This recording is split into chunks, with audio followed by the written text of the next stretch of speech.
Welcome back to English in 5 minutes. I am Jane. Today, we are going to talk about a very delicious topic. Do you like sweets? Have you ever baked a cake? Do you prefer eating chocolate or fruit? In this video, we are talking about baking cakes and making pastries in the kitchen. You will listen to a story, and you will learn useful kitchen vocabulary and natural expressions to talk about cooking. Let me tell you a funny story about my own baking experience. Last weekend, it was my best friend's birthday. I wanted to do something special for her. So, I decided to bake a huge chocolate cake. I walked into my kitchen and put on my favorite yellow apron. An apron is a piece of clothing that protects your shirt and pants from getting dirty. First, I preheated the oven to 180 degrees Celsius. It is very important to get the oven hot before you start baking. Next, I gathered all my ingredients on the kitchen counter. I needed flour, eggs, butter, cocoa powder, and a lot of sugar. I took a large glass bowl and cracked 3 eggs into it. I used a metal whisk to beat the eggs and melted butter together. A whisk is a great tool for mixing wet ingredients. After that, I added the dry ingredients. I used a rubber spatula to gently mix the flour and cocoa into the wet mixture. The cake batter looked absolutely wonderful. It was thick, creamy, and dark brown. I poured the sweet batter into a round baking pan and put it inside the hot oven. I set my kitchen timer for 40 minutes. While the cake was baking, my whole house smelled amazing. It smelled exactly like a professional bakery. Finally, the timer rang. I put on my thick oven mitts so I would not burn my hands.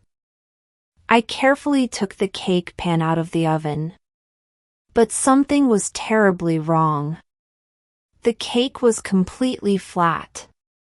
It did not rise at all.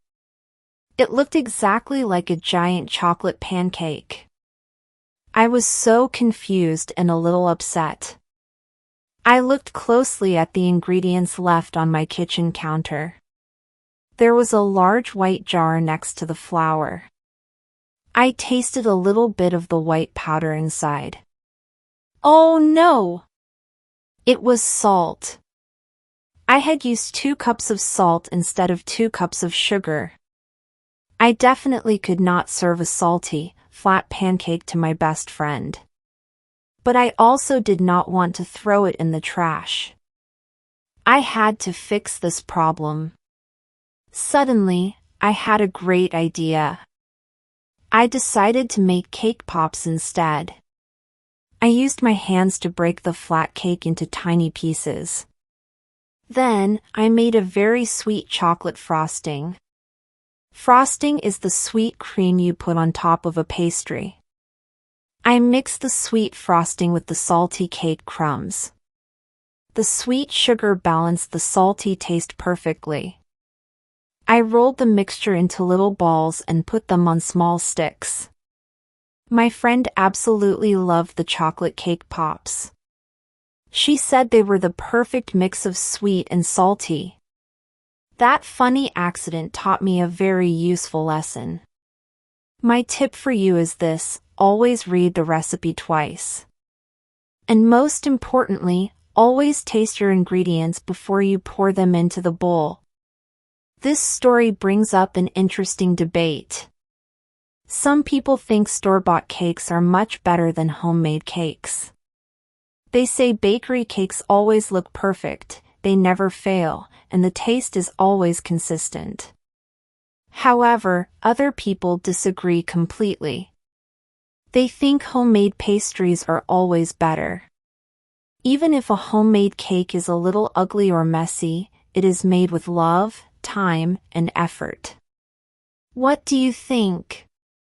Now, it is your turn to practice your English. Please answer these questions in the comments below. Number 1. Have you ever had a funny accident in the kitchen? Number 2. Do you prefer making your own desserts or buying them from a bakery? Number 3. What is your absolute favorite type of pastry? And finally, here is a fun would you rather question for you. Would you rather only eat cake for a whole year, or only eat cookies for a whole year? Thank you for practicing your English with me today. If you enjoyed this story, please click the like button and subscribe to English in 5 minutes for more helpful videos. Happy baking, and I will see you next time. Goodbye.